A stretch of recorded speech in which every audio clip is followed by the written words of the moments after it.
소장님 안녕하세요. 안녕하세요. 네, 저희가 오늘은 은평구 답사를 나왔습니다. 뭐 은평구 하니까 최근에 이제 GTX-A 호재도 있고 여러 가지 이제 관심들이 많아지고 있는 지역이기 때문에 전반적으로 은평구 좀 소개를 부탁드리려고 왔고요. 그래서 지금 이제 이 은평구를 잘 모르시는 분들이 은평구를 어떻게 생각하고 어떻게 접근하면 좋은지 설명해 주시면 좋을 것 같습니다. 네. 네, 그 은평구는 지리적으로 서울 서부권 딱 경계선에 위치한 지역이고요. 서쪽으로는 고양시 석양구, 북쪽으로는 북한산, 그리고 동남쪽으로는 종로, 서대문구, 마포구랑 연접하는 지역에 위치해 있습니다.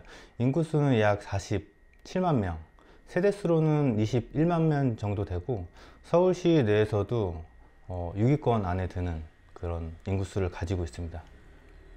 이 은평구 같은 경우는 그 메인 도로를 따라다 보면 아시겠지만은 이 고층 아파트 단지보다는 저층 주거지, 단독 다가구, 다세대 빌라, 그리고 나홀로 아파트 등 이런 주택들이 많이 위치해 있는데 이런 노후 주거지가 대부분이다 보니까 재개발을 통해서 대단지 아파트를 개발하려는 수요로 인해 앞으로 좀 개발할 수 있는 그런 가능성과 그런 것들은 좀 많이 있을 것 같아요. 그리고 은평구 부동산에 대해서 좀 잘 이해하시려면은 이 지리적인 그리고 이런 고도 이런 부분들을 잘 아셔야 되는데, 은평구 아파트 같은 경우에는 특히 대단지 아파트는 평지에 있는 아파트들이 굉장히 많이 없습니다. 대부분 경사진 고도가 높은 곳이나 구릉지대 아파트 단지를 많이 볼 수 있는데, 7, 80년대 때 서울로 사람들이 인구가 유입되면서 그쪽에 이제 단독이나 연립 이런 부분들이 많이 지어졌는데, 최근에 지어진 새 아파트 같은 경우에는 예전 노후된 지역을 재개발하면서 큰 아파트 대단지가 형성됐어요. 그러다 보니까 이 은평 임장하시는 분들은 느끼실 거예요. 아마 아파트 임장하시게 되면은 좀 다리가 아프고 숨이 껄떡거리는 그런 오르막 있는 아파트를 많이 하고 있는데, 주요 아파트들 대부분, 은평 시세를 이끄는 아파트 대부분들이 이런 경사 높은 지역에 위치해 있습니다. 은평구 같은 경우에는 이 은평 뉴타운이 대부분 평지이고 나머지 아파트들이 좀 지형 높은 곳으로 있다라고 생각하시면 될 것 같고, 교통 같은 경우에는 주요 교통이 3호선, 6호선 라인으로 나눠져 있고요. 3호선을 통해서는 강남 45분, DMC 상업지구는 업무지구는 10분대 접근이 가능한 곳에 있습니다. 가장 큰 호재로는 24년도에 개통 예정인 GTX-A 노선이 연신내역에 개통될 예정이에요. 개통하게 되면은 향후에 구도심 그리고 강남 접근성이 훨씬 더 높아지기 때문에 앞으로 이런 투자에 대한 관심이 높아질 것이라고 생각합니다. 이 GTX라는 호재가 은평구에서는 굉장히 의미 있는데, 이쪽이 사실 교통망이 썩 그렇게 좋진 않아요. 3호선이라고 하더라도 갈 수 있는 게 이제 강남 쪽 부분이고, 6호선 같은 경우에는 이 양방향 통행보다는 일방향 노선도 있기 때문에 교통으로서는 좀 미흡한 부분도 있고, 그리고 은평을 가로지르는 도로, 통행로 같은 경우에는 은평 뉴타운이 입주하면서 교통량 증가로 인해서 교통 체증을 많이 겪고 있는 곳입니다. 그래서 이런 GTX-A 같은 노선이 개통되면 향후 발전 가능성도 더 기대할 수 있을 거라고 생각하고 있습니다. 그 밖에 교통 호재로는 현재 예타 지금 진행 중인 신분당선 서북부 연장, 그리고 서부선 도시철도, 그리고 세절부터 고양시청까지 이어지는 고양선, 이런 것들도 준비되어 있기 때문에 교통에 대한 불편은 나중에 향후에 이제 한 28년 이후에는 많이 해소될 거라고 생각하고 있습니다. 은평 같은 경우에 아파트 시세를 주도하고 있는, 그러니까 대장 아파트급은 수색동에 있어요. 사실 수색동에 있는 DMC 인근인데, 이쪽은 은평 생활권보다는 DMC 상암 생활권에 좀 가깝고, 이쪽에서 가장 비싼 아파트 34평대 기준으로는 센트럴 자이, 이게 17억 1천만 원까지 거래됐고, 24평은 13억 5천만 원. 이 분양가 같은 경우에는 6억 후반대에서 7억 형성되었던 걸로 알고 있습니다. 하면은 한 2배, 3배 정도 가격이 오른 거라고 할 수 있습니다.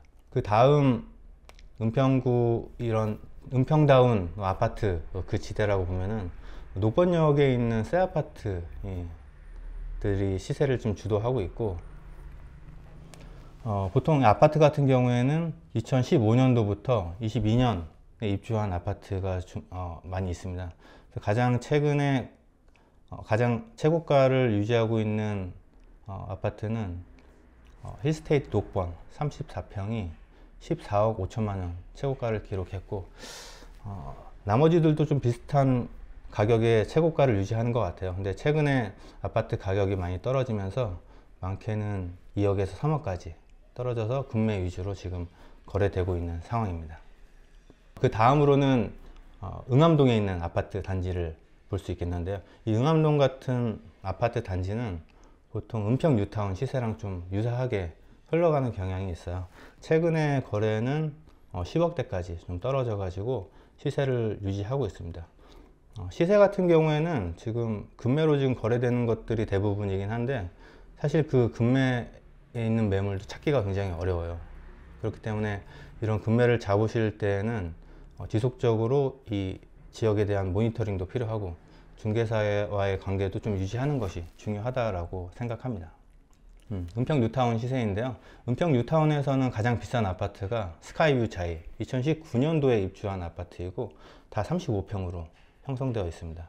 최고가는 12억 9천만 원 정도이고, 이 은평 뉴타운 같은 경우가 한 12만 세대 이상으로 구축되어 있는 뉴타운인데, 은평구에서는 가장 좀 깔끔하고 상가도 입주하면서 지어진 것들이 많고, 구파발역에 롯데몰이나 그리고 새로운 오피스 시설이 들어오면서 좀 더 깔끔한, 좀 자녀들을 키우기 좋고 이런 단지로 평가받고 있습니다. 최근에 거래가 굉장히 많이 안 되고 있어요. 은평구 같은 경우에는 예전에 500채까지도 거래된 적도 있었는데, 현재는 8월 달 집계 마무리된 8월 달 걸 보면은 은평구 전체에서 37건, 현재 9월 달 오늘 기준으로는 30건이 지금 거래되어 있고, 대부분 단지들에서는 아파트 이제 동에서는 거래되는 게 한 자릿수 대입니다. 가장 많이 거래되는 지역은 응암, 그리고 진관, 은평 뉴타운을 들 수 있는데, 지금 여기 같은 경우도 지금 사실 많이 좋지는 않습니다. 이제 공급 같은 경우를 살펴보면은 작년까지만 해도 은평 쪽은 좀 과잉 공급, 아파트 과잉 공급이 많았는데, 내년에는 수색 쪽 한 3,600세대가 이제 입주하게 되는데, 이거 빼고는 입주 물량이 없어요. 그래서 공급으로 아파트 가격이 이제 좀 변하고 이런 요소는 굉장히 적다라고 할 수 있습니다. 말씀드린 대로 은평이 아파트 단지보다는 이 노후주택, 저층 노후주택들이 굉장히 많아요. 그렇기 때문에 향후 아파트, 새 아파트 대단지가 들어설 곳들이 굉장히 많다라고 할 수 있는데, 지금 연신내역 그리고 불광역 주변에 재개발 추진하고 있는 사업지거든요. 지금 파란색으로 색칠되어 있는 곳이 현재 사업 시행 인가부터 착공까지 진행되고 있는 은평 3대장이라고 하는 대조 1구역, 가련 1구역, 불광 5구역에 대한 사업 진행이고, 대조 1구역 같은 경우는 현재 착공이 들어가 있는 상태고 2026년 초에 아파트가 준공돼서 입주될 예정이에요. 그리고 나서 가련 1구역 그리고 불광 5구역이 들어설 예정입니다. 그리고 나머지 빨간색으로 표시되어 있는 곳은 역세권 도시정비형 재개발을 추진하고 있는 곳이고, 현재 이 지역 같은 경우에는 구청에 사전 검토를 요청한 상태이고, 아직 구역 지정은 안 되어 있지만은 빌라 가격이 작년 대비해 가지고 2배 정도 오른 곳입니다. 이 중에서 가장 이제 주목받고 있는 곳은 아무래도 GTX가 개통되는 연신내역에 있는 연신내 역세권 재개발이고, 이쪽에는 빌라 매물이 한 7억대까지도 나와 있습니다. 실제로 이걸 받아주는 매수자는 나타나진 않지만 그만큼 거기 사시는 주민들의 기대감이 굉장히 크다는 걸 알 수 있습니다. 그리고 이 은평 같은 경우에는 역세권의 초역세권 아파트가 그렇게 많지 않아요. 뭐 DMC 그 수색에 있는 센트럴 자이, 그리고 녹번역에 있는 아파트들을 제외하고 나머지 아파트들은 굉장히 안쪽에 있는 구릉지대에 지어진 아파트들이 많기 때문에 이 재개발을 하면서, 그리고 이 3호선 그리고 GTX 라인을 따라가는 평지에 있는 아파트들이 구축되면 현재 시세를 주도하는 아파트들 지도가 많이 바뀔 걸로 생각이 들고 있습니다. 지금 거래량이 많이 줄었다라고 아까 통계자료도 보여주셨는데, 네. 이게 이제 거래량이 준 이유가 개인적으로 어떻다고 생각하세요? 아무래도 작년 때 피크를 일단 친 것 같아요. 국가라는 거기에다가 그런 부담감에 지금 금리 때문에 사람들이 아파트도 그렇지만은 빌라 이런 거래하는 데에도 굉장히 주춤하고 있습니다. 심지어 지금 전세까지 영향을 줘서 아파트 같은 경우에는 전세 매물보다는 2년 동안 동일한 금액으로 월세를 낼 수 있는 그런 반전세를 선호하는 분들도 굉장히 많이 늘었고, 아마 그런 두 가지 요인이 아닐 거라 생각하고 있습니다. 뭐 통계를 보면 이제 매매 거래량은 준 게 확실하고 뭐 전세도 좀 준 것 같은데 월세는 뭐 증가했다라고 하는데 진짜 그런가요? 월세 거래 건수 좀 증가했나요? 네, 월세 거래가 굉장히 많이 증가했고, 네. 아파트만 보더라도 월세 매물이 나오면은 바로바로 나갈 정도로. 월세 수요는 있군요. 네, 맞아요. 그 고금리로 이자를 많이 내는 것보다 2년 계약해서 동일한 금액으로, 사실 이자 같은 경우에는 6개월 변동 금리를 가지고 월 이자가 바뀔 수 있는데, 월세 같은 경우에는 계약해 놓으면은 2년 동안은 쭉 동일한 금액으로 갈 수 있으니 그런 부분들을 더 선호하는 것 같아요. 그리고 빌라 같은 경우에도 작년까지만 해도, 올해 초까지만 해도 월세 매물이 굉장히 많이 있었는데 지금은 나오면 바로바로 나가는, 빌라는 월세 매물이 거의 없다라고 보시면 돼요. 빌라는 월세가 한 시세가 어느 정도예요? 그 연식마다 그 방 크기마다 다른데, 원룸 같은 경우에는 뭐 500에 30짜리도 있고, 그리고 투룸, 뭐 쓰리룸 같은 경우에는 보통 한 5천에 70 이런 식으로도 하고 있습니다. 아파트는 한 30평대 정도면 월세 얼마큼 되나요? 보통 30평대 전세 같은 경우에는 한 6억에서 7억 하는데, 거기서 이제 보통 1000에 55만 원 꼴로 조정을 한다라고 보시면 돼요. 그래서 그거는 이제 임대인이 월세를 얼마나 또 원하는지에 따라서 월세와 전세 금액이 좀 달라질 수 있습니다. 뭐 전세 같은 경우는 뭐 역전세가 났다라는 얘기들도 있던데 여기도 그래요? 역전세까지는 아닌데 아직은 올해 초나 작년 때 전세가를 굉장히 높게 그렇죠. 해서 들어간 곳은 이미 역전세가 났고, 근데 나머지 그런 부분들은 새로운 세입자를 구해서 하는 것보다 기존 전세입자랑 잘 협의해가지고 쭉 가는 방향으로 진행하는 것 같아요. 그래서 역전세도 나고 있긴 하지만은 전세가가 좀 낮아졌다, 동일한 선에서 유지하고 있다라고 하는 게 맞을 것 같습니다. 맞습니다. 그리고 이제 아까 연신내역 GTX A 역세권 주변에 지금 역세권 개발도 지금 있고 또 여러 가지 호재들이 있다고 말씀하셨는데, 투자자들이 지금 이제 매물들을 좀 알아보고 있잖아요. 네네. 실제 거래가 좀 많이 되지는 않겠지만 그래도 되기는 되는 편인가요? 어떤가요? 올해 초까지, 상반기까지는 한 2억 5천 하던 매물들을 5억 선에서도 구매하고 그랬는데, 아파트 시장이 무너지다 보니까 또 같이 이 재개발에 대한 투자 부분도 많이 무너졌고, 지금 사업이 많이 진행된 곳이 대조, 다련, 불광 이쪽에 있는데, 이쪽은 거의 거래가 많이 없고, 기존의 프리미엄도 보통 20평대 아파트 같은 경우에 4억대를 유지했다면 지금은 2억대도 나오고 있어요. 그럼 지금 이제 뭐 그 재개발 지금 뭐 대조 1구역이나 뭐 가련 1구역이나 불광 5구역이나 지금 살 수 있는 매물들이 있는 거죠? 네, 많이 있습니다. 그럼 예를 들어서 그 총매가 기준으로 내가 한 34평 아파트를 갖고 싶다. 한 어느 정도 비용 있으면 지금 매수할 수 있을까요? 전에는 10억 좀 약간 초과하는 금액으로 거래가 됐는데, 지금은 거래가 안 되다 보니까 네. 실제 시세보다는 네. 좀 낮아져서 네. 이거는 협의하기 나름일 것 그렇죠, 같아요. 그렇죠. 아무튼 예전에 고가보다는 좀 내려왔다. 네, 매물은 10억, 있다. 10억이었지만 지금은 음. 8억, 7억 이 정도 사이에도 35평. 그게 총매가인 거죠. 그렇죠. 20평대, 25평대는 20평대 같은 경우에는 거기서 한 3억 정도 빼면 되는 거고. 빼면 될 것 같습니다. 지금 가련 1이나 대조 1이나 불강 5에서는 어디가 제일 인기가 많아요? 그래도 사실 지금 거래가 안 되다 보니까 만약에 정상적인 시장이었다면은 예. 아마 대조 1구역이 대조 되게 많지 1구역. 않았을까. 네. 말씀드린 것처럼 지금 은평 아파트가 대부분 구릉지대 네. 그런 높은 지대에 형성되어 있는데 대조 1구역이 26년도에 이제 준공되면은 아마 연신내역이랑 더 가깝고 평지에 있는 아파트들이 네. 선호가 더 높을 거라고 생각이 들어요. 그래서 저희 뭐 중개사들도 그렇지만 네. 다른 손님들도 대조 1구역이 앞으로는 대장 아파트가 되지 않을까. 지금 거래될 수 있는 매물들이 있죠? 거래할 수 있는 매물들은 있습니다. 네. 여기는 혹시 이제 인기 있는 좀 학군지가 있나요? 어떤가요?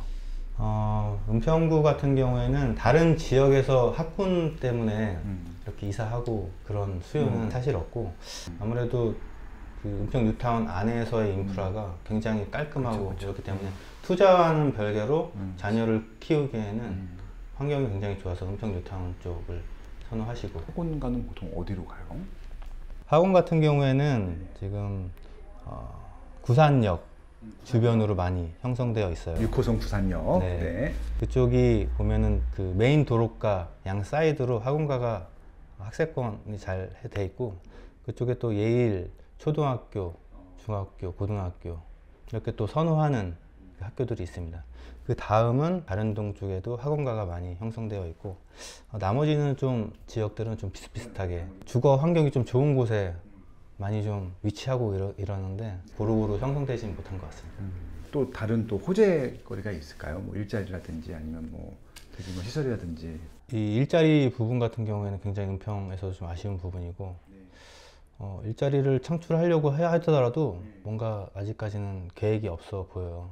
사실 주거지로서 밀집되어 있는 지역이라 일자리 같은 산업단지를 만들기에는 자리도 없고 뭐 어차피 여기 일제가 들어오지 않아도 여기서 출퇴근할 수 있는 가까운 거리에 뭐 예를 들어서 상암 DMC 같은 지역이 커지게 되면 바로 붙어 있으니까 네네네. 또 고양시에도 계속 또 일제가 생기고 있으니까 교통망만 좋아지게 되면 뭐 이렇게 아마 여기 또 베드타운으로서 좋은 네네. 베드타운으로서 역할을 하게 되지 않을까 그런 생각들은 그냥 들긴 하네요. 네 맞습니다. 예, 예. 지금 은평 전체적으로 재개발 열풍 때문에 아직 구역 지정이 안 됐음에도 불구하고 집값이 두세 배 정도 오르는 경우를 많이 볼 수 있어요. 그리고 그 주변에 재개발 동의서를 얻어서 집값이 오르는 걸 보고 정말 아직 재개발이 추진 안 될 지역에서도 동의서를 계속 얻고 하고 있거든요. 지금 이 순간에서도 어디선가는 동의서를 계속 하고 있을 겁니다. 현재도 신통기획 이제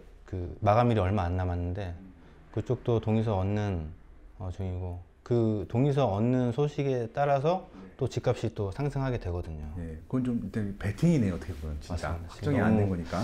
재개발 동의서가 아무리 높다고 하더라도 그 뭐 지역의 노후도에 따라서 그렇죠. 그리고 선순위 그 개발 지역이 있는데도 불구하고 그거를 염두 안 하고 무작위로 투자하시는 분들이 좀 많이 생길 것 같아서 그러니까 이게 투자 금액이 좀 적으니까 그렇겠죠. 아무래도 기존 재개발 재건축이나 기존 아파트에 사는 것들보다는 투자 금액이 워낙 적으니까. 네 맞아요. 그리고 투자 금액이 한 2배까지 올랐는데도 구매를 했는데 나중에 구역에서 빠진 빌라들도 종종 봤거든요. 그런 분들은 잘못하다가는 10년 동안 묶일 수 있기 때문에 지역 투자, 재개발 투자는 특히 그 지역 임장을 꼭 하시고 여러 가능성을 두고 심사숙고하는 게 가장 좋을 것 같습니다.